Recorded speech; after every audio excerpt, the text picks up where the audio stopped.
Olá, esse é o Conexão. A partir de 2019, os alunos que concluírem o 9º ano do ensino fundamental vão ser avaliados em ciências da natureza e humanas, além de português e matemática, que já fazem parte da avaliação. Com isso, será a primeira vez que o Ministério da Educação vai poder analisar de forma censitária a qualidade do ensino de ciências na educação básica. O que essa nova avaliação pode mostrar de fato? Qual é a eficácia dos testes e provas na melhoria do ensino e da aprendizagem? É essa a discussão que a gente traz agora para o Conexão, com a participação do André Lázaro, diretor da Fundação Santillana no Brasil, falei certo? E o Tiago Esteves, que é professor do Centro Federal de Educação Tecnológica do Rio de Janeiro. Muito obrigado pela participação de vocês aqui no estúdio. Começo perguntando para o André. André, é possível verificar de fato a qualidade da educação, tendo como parâmetro essas provas, esses exames? A qualidade da aprendizagem, sim, mas da educação talvez não. Eu acho importante que haja sistemas de avaliação porque eles ajudam a enxergar as desigualdades brasileiras, né? O Brasil é um país muito desigual. A história do SAEB, até a adoção da Prova Brasil, em 2005, trabalhava com amostragem. Em 2005, você fez censitário para 2 níveis de ensino. Aí você viu que havia escolas maravilhosas e escolas péssimas, né? Então, você conseguiu enxergar a necessidade de políticas que gerem equidade. Então, uma questão importante, a meu ver, as avaliações podem ser fundamentais para uma política que garanta igualdade às nossas crianças e jovens, a uma educação de qualidade. Isso pode ser possível. Vai depender dos usos que ela terá e vai depender de aspectos técnicos da elaboração das questões. Eu já emendo uma pergunta aqui para o Tiago, que é a seguinte: o aluno que está fazendo, os alunos que estão fazendo essas avaliações, eles estão sendo preparados, eles estão sendo ali avaliados no que eles têm de conhecimento, competências, ou eles estão sendo meramente treinados para fazer uma prova? Qual que é a percepção que você tem? Bom, acho que esse é um dos grandes problemas das avaliações em larga escala no Brasil hoje, de como elas são pensadas, né? Que, na verdade, uma parcela significativa das escolas, e isso a literatura identifica como um dos problemas dessas avaliações, é que, na verdade, por conta das políticas de accountability que acabam sendo decorrentes dessas avaliações, e acho que a mais comum e mais conhecida delas é a bonificação salarial dos professores, que uma parcela significativa das redes municipais, estaduais e até mesmo privadas fazem, acaba incentivando os professores a prepararem os alunos para fazer uma prova, para responder uma questão. Você usou um termo em inglês, desculpa eu te interromper, a accountability. O que quer dizer nesse contexto que você está falando? Tá, que quer dizer, na verdade, é uma forma da sociedade receber, da sociedade ter controle sobre aquilo que ela investe, como, por exemplo, os impostos. Então, as escolas, sejam estaduais, municipais, federais, dizer, uma resposta para todos nós, né? Quer dizer, esses jovens estão sendo educados realmente, estão sendo formados, seria isso? Isso. Ou seja, o que está sendo feito, né, com essa verba pública por essas escolas. E aí seria uma espécie de retorno, né, para a sociedade daquilo que é investido nela. O problema é como isso está sendo direcionado, né? Como é que isso está sendo feito. Ou seja, você muitas das vezes desconsidera uma série de processos pedagógicos que envolvem ensino e aprendizado para focar num número que pode ser, e a gente tem inúmeros casos aí de manipulações desse número. Ou seja, você pode chegar a um determinado número, por exemplo, tirando alunos de baixo desempenho da sala de aula. Você promove tem como maquiar isso aí. Você promove um passeio, você faz uma visita técnica e leva esses alunos no dia da prova. Você faz a visita técnica e convida os alunos de baixo desempenho a participar e leva os alunos de alto desempenho para fazerem a prova. Esse é um exemplo clássico. De distorção, né, do processo. Exatamente. Vamos chamar mais uma pessoa para essa conversa. Eu quero falar agora com o João Horta, que é pesquisador no Instituto Nacional de Estudos e Pesquisas Educacionais Anísio Teixeira. Olá, João, muito obrigado pela participação. Você está me ouvindo bem? Sim, estou te ouvindo. Pois é, eu começo perguntando para você também, João, que tipo de informação relevante essas avaliações têm trazido para o país para que sejam desenvolvidas aí políticas públicas educacionais eficientes? Eu acho que a primeira coisa que a gente precisa deixar claro é que essas avaliações elas trazem dois tipos de informações, basicamente a partir de dois tipos de instrumentos. O primeiro é o teste cognitivo, é a prova que os alunos respondem. O outro são os questionários que são aplicados para professores, alunos e funcionários. O problema é que quando a gente divulga os resultados, seja através dos documentos do Ministério da Educação, seja através da imprensa, o grande destaque é dado para os resultados nos testes. É o que a gente chama do desempenho dos alunos no teste. E aí, como o André falou agora há pouco, a gente, a partir do desempenho dos estudantes no teste, a gente consegue fazer uma inferência sobre a aprendizagem dos estudantes. Mas uma parte só desse processo de aprendizagem, que é aquela parte onde ele tenta demonstrar, através das respostas aos itens, se ele conhece e se ele tem alguma compreensão sobre aquele tema que está sendo tratado. Falar de qualidade da educação é muito mais do que isso. A gente tem que expandir, seria necessário a gente expandir esse conceito da qualidade da educação e trazer outros elementos. Utilizar os questionários que já existem hoje, reformulando-os, para que eles pudessem captar outras dimensões da qualidade. Por exemplo, algo que o André também colocou, a questão da equidade. Quão equitativa está sendo a escola e o processo educacional? As mesmas oportunidades estão sendo oferecidas para todos os alunos? Como estão as políticas intersetoriais? Existem nos municípios ou mesmo nos estados algumas políticas que possam apoiar os alunos, principalmente aqueles de baixa renda, que são a grande maioria dos alunos da escola pública? Como estão os valores sociomorais, da cidadania, o combate ao preconceito, como isso está sendo desenvolvido dentro da escola para criar um ambiente propício à aprendizagem? Pois é, João, desculpa eu te interromper, você tocou em vários pontos aqui, que eu até queria depois trazer para o estúdio. Desses pontos foi a questão dos formulários, né, que também são uma fonte de informação, informação que vem direto aí do front, né, dos professores.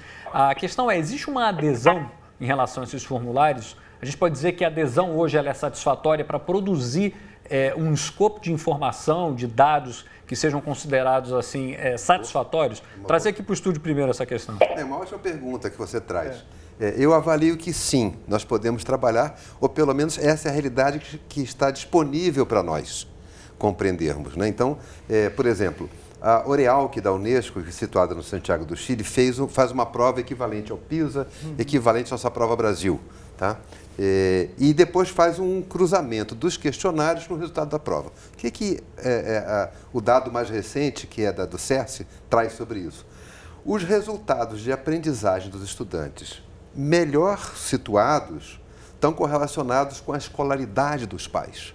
Significa, a educação é uma herança. O desafio brasileiro hoje é como transformar a herança em direito, né? A classe média, nós ouvimos dos nossos pais e dissemos aos nossos filhos: meu filho, tudo que eu vou deixar para você é educação. Porque para a classe média, educação é herança. Ora, o Brasil não pode lidar com essa realidade de uma herança educacional. Ele tem que lidar com um direito educacional. Para isso, os testes ajudam a você correlacionar desenvolvimento, nível socioeconômico, resultado, escolaridade dos pais, condições da escola.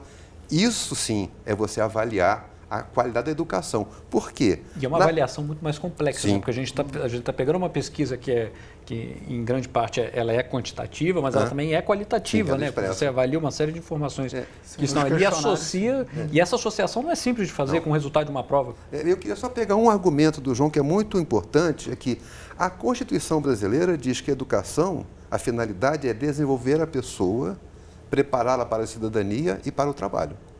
Então, a pessoa, a cidadania e o trabalho, como que compõem uma hierarquia de prioridades na educação brasileira. Então, nós não podemos subsumir a educação na ideia de uma preparação mecânica.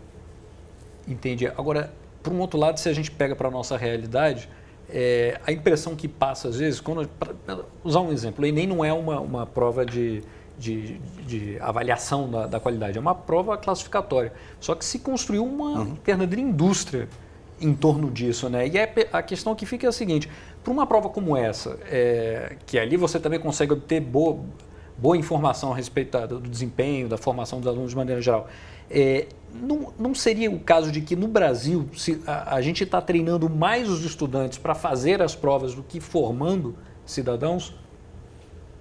Bom, eu queria só retomar a questão anterior dos questionários, que é algo que eu acho que é fundamental, que é justamente o retorno dessas informações para quem está em sala de aula, para os professores. É que muitas das vezes os professores, eles preenchem os questionários, eles ajudam o pessoal de secretaria, direção, que é quem tem a responsabilidade, preencher esses questionários, auxiliam os alunos, e ouvem falar de um SAEB, ouvem falar de um Enem, ouvem falar de um INSEJA. SAEB, só para a gente explicar, é o Sistema de Avaliação da Educação Básica. Composto por várias avaliações. Por provas e por questionários, né? E aí, só que muitas das vezes o professor não tem um retorno disso, né? Uma devolutiva, como o INEP chama, né? Essa devolutiva, muitas das vezes, ela não chega em quem está na sala de aula. E às vezes, como eu comentei, o professor às vezes está preparando o aluno para fazer uma prova, para fazer um teste, muitas vezes porque ele acha de verdade que aquilo ali é o correto, que aquilo ali é o certo, né? Ele não tem consciência de que, na verdade, o fazer educacional vai muito além disso, vai muito além do puro e simples fazer a prova. Que tipo de lógica está se criando na cabeça de um estudante que está se preparando para fazer apenas uma prova? Eu acho que é uma lógica mercantil, né? Assim, não tem como, até o André trouxe essa questão do trabalho, né? Ou seja, não dá para a gente dissociar dessa lógica do trabalho. Ou seja, muitas das vezes o que eu percebo, inclusive enquanto professor, né? Que o ensino médio, na verdade, ele vem se tornando uma pura e simples etapa intermediária entre a educação básica e o acesso ao ensino superior para uma determinada parcela de alunos, né? Para uma determinada parcela de alunos. O ensino médio, ou seja, ele tem perdido sentido, e aí, dentro dessa discussão, eu tenho a convicção de que essas reformas que estão sendo propostas não vão solucionar em nada, muito pelo contrário, tendem a acentuar os problemas de desigualdade que a gente vê presentes dentro da educação. Então, vale lembrar que a gente tem acompanhado aqui o processo da BNCC do ensino médio e, de fato, a gente tem percebido muita divergência, preocupações em torno desse tema. Não é um assunto ainda que haja ali, exista um consenso entre os educadores, tem muita polêmica. Realmente, eu te interrompi porque eu também quero ouvir a opinião do João. A gente ainda tem um João aí na linha, que eu queria falar com ele, perguntar para ele sobre o que ele acha dessa percepção, desse entendimento de que os alunos estariam muito mais se preparando para fazer uma prova do que se formando. E aí esse instrumento de avaliação ele estaria distorcido. Então, esse é o grande problema. Quando você coloca todo o foco no desempenho dos alunos no teste, como se isso fosse a qualidade da educação, todo o sistema, todas as escolas, o sistema político que dá apoio a todas as reformas, todo ele se volta a isso. O que a proposta que eu tenho, a partir de um trabalho que foi feito com alguns pesquisadores do INEP, é que a gente dê tanta importância ao teste cognitivo quanto aos questionários, e que a gente possa, através desses questionários, medir outras dimensões da qualidade, de tal forma que, ao mesmo tempo que a gente tenha o desempenho de uma determinada escola e tal, essa escola é uma escola que trata as questões de cidadania, as questões de diversidade de uma determinada forma. os professores dessa escola têm determinada formação, os cursos de formação que são oferecidos a eles são de tal forma. Ou seja, a gente tem um grande painel da educação. A avaliação, ela tem que fazer juízos de valor sobre esse grande painel, não somente sobre a aprendizagem.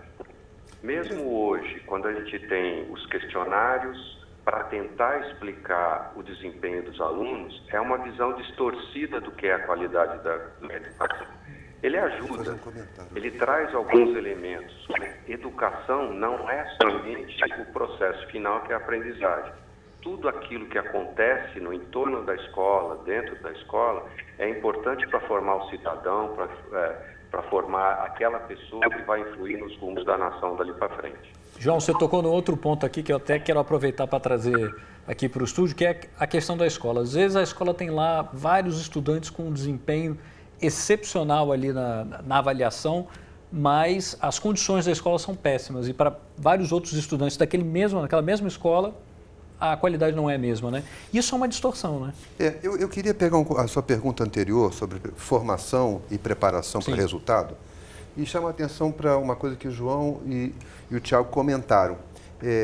O teste, como um aspecto técnico de medida, tem desafios a refletir, mas vamos supor que eles sejam suficientes como instrumento, né? Os usos desses resultados é que são muito preocupantes, porque quando você faz esses usos, que o Tiago está chamando atenção, que o João comentou, que você separa o resultado de aprendizagem medido pelo teste do processo, você está opondo os objetivos estritamente escolares aos objetivos educacionais. Quando você premia o professor por um resultado bom de estudante, ou premia uma escola e pune a escola que teve um resultado ruim, você está cada vez mais afastando o objetivo escolar restrito de medida em teste dos objetivos educacionais. É claro que para qualquer educador que a aprendizagem é um componente central da educação, mas não é único. Então, como nós podemos fazer com que essa medida seja ponderada? Eu acho que aí o argumento que o João traz é fundamental. Você tem que contextualizar a medida para evitar fazer um ranking que compare pessoas em condições completamente diferentes. Pois é, era isso que eu queria trazer agora, porque sempre que o resultado é divulgado, seja da Prova Brasil, seja do Enem, outras avaliações, a primeira coisa que a gente vê por aí é justamente esse ranking, né? Como foi a melhor escola, a pior escola está onde? Isso não cria som, né? Isso não cria só um constrangimento, né? Isso cria uma cultura até que é preocupante, né? Essa cultura de ranqueamento escolar, isso é preocupante e ainda tem um detalhe, porque quando você cria isso, você está desconhecendo, né? Ou seja, você não está levando em consideração nenhum dos fatores externos à educação, ao ensino. Ou seja, você está pegando e parando como herança familiar, sim, como você está simplesmente dizendo o seguinte, ó, aluno A é melhor do que o aluno B. A escola A é melhor do que a escola B. Mas você está desconhecendo, por exemplo, a realidade do Rio de Janeiro, né? Onde você tem escolas que estão dentro de comunidades com conflitos armados, onde você tem tiroteios diuturnamente, onde essas crianças, esses jovens, esses adolescentes, muitas das vezes não conseguem ir à escola, não conseguem acompanhar, os professores às vezes têm dificuldade de chegar, de dar suas próprias aulas, essas crianças são mal alimentadas, enfim, uma série de problemas, muitas vezes externos ao ambiente escolar que acabam influenciando o desempenho desses alunos. E aí você compara esse aluno com um aluno de uma escola privada, de um bairro de classe média, média alta, onde o aluno não tem nenhum desses problemas, onde esse aluno às vezes tem grana para viajar para a Europa, para os Estados Unidos, para ir a museus, para ir frequentar o teatro. Pelo que eu estou entendendo, do seu ponto de vista, é uma avaliação única para uma miríade de especificidades. A gente tem até um meme aqui que faz uma crítica a esse sistema de avaliação, a gente já vai mostrar, mas ali, para uma seleção justa, todos farão o mesmo exame, escalar aquela árvore. Eu acho que é mais ou menos isso que é disso que a gente está falando, né? São essas distorções. Em parte, porque eu acho que a gente não pode jogar água, criança, a bacia, o sabonete, a toalha fora. Né? Então, vamos guardar aqui então a água, a bacia e a criança. A questão é a seguinte, se você está interessado, como sociedade, em garantir direito à educação, a avaliação em larga escala é fundamental. Porque você vai saber o seguinte, essa escola, as crianças não dominam português, não dominam matemática, etc. Então você vai ter políticas para gerar igualdade, chamadas políticas de equidade. Então, eu acho que a avaliação, com todos os problemas técnicos de aplicação que se pode ter, nós podemos atuar sobre o uso dessas avaliações, para que elas não sejam punitivas, para que elas não sejam de ranqueamento. E aí eu acho que o João tem uma proposta muito interessante que o INEP desenvolveu, de envolver outras variáveis que contextualizam o resultado. Então, eu acho que a prova, com todos os problemas técnicos que tem, ela pode nos ajudar a fazer uma política que garanta equidade para as nossas crianças e jovens. A prova deve ser diagnóstica, né? Diagnóstica dos problemas educacionais e que as políticas públicas possam ser feitas com base nesse diagnóstico. Agora, a prova não pode ser utilizada para ranquear, para o pagamento de bônus para professores, propaganda política. Para propaganda política. Falou propaganda política, eu lembrei de um município aqui do Rio de Janeiro que colocou outdoors gigantes nas entradas e saídas do município, onde alardeava a colocação de algumas escolas desse município no ranking do Enem. O ranking que Justiça Seja Feita não é feito pelo Ministério da Educação e nem pelo INEP, né? Eles não divulgam esse ranking. Quer dizer, ainda é tudo muito questionável, né? Sim. Eu queria chamar o João de novo, porque ele foi citado aqui no estúdio pelo André. João, a gente está se aproximando do final do programa. Eu queria que você rapidamente falasse um pouco das propostas que você tem para melhorar, para aproveitar melhor, né, essas avaliações. Então, eu acho que a primeira coisa, só retomando algo que você disse, quer dizer, escolas com péssimas condições de infraestrutura, com alunos com desempenho bom, e escolas com a ótima infraestrutura e alunos com desempenho ruim. O que faz com que essa escola primeira, com péssima infraestrutura e bom desempenho dos alunos, faz com que ela seja diferente? Ela vai ser diferente por uma série de circunstâncias, por uma série de razões que tem a ver com uma realidade que o teste não consegue medir. É por isso que a gente precisa ter outras informações e outras medidas para a gente saber o que é que faz dessa escola excepcional. Para que, a partir dessas medidas, a gente possa ver se é possível espraiar essas políticas e essas ações para as outras escolas. Mas enquanto a gente estiver focado única e exclusivamente no desempenho dos alunos no teste, isso não é possível, porque você acaba culpabilizando aqueles que vão mal, e principalmente os professores e os diretores das escolas, e entronizando, colocando num trono aqueles professores dessas escolas com mau desempenho. E aí ela aparece como uma miríade, algo fora do normal, algo sensacional, e vai toda a imprensa para lá, fotografa e tal, e depois a escola continua a vida dela com todas as dificuldades que ela tem. Então é isso que é preciso, colocar luz sobre outros aspectos, e não colocar luz simplesmente para compreender a aprendizagem, mas colocar luz sobre outros aspectos que são qualidade da educação. Tá certo. João, eu queria agradecer a sua participação. Você participou aqui pelo telefone, deu uma falhada, mas a gente conseguiu pegar sua opinião. Muito obrigado, viu, pela sua participação aqui no Conexão. Parabéns pelo trabalho. Eu que agradeço. Parabéns, João. Maravilha, a gente está se aproximando do final aqui. Tem várias questões que a gente podia ter trazido, as próprias questões que a BNCC tem levantado, o impacto que a BNCC vai ter nessas avaliações, que é uma outra questão importante de se falar, né?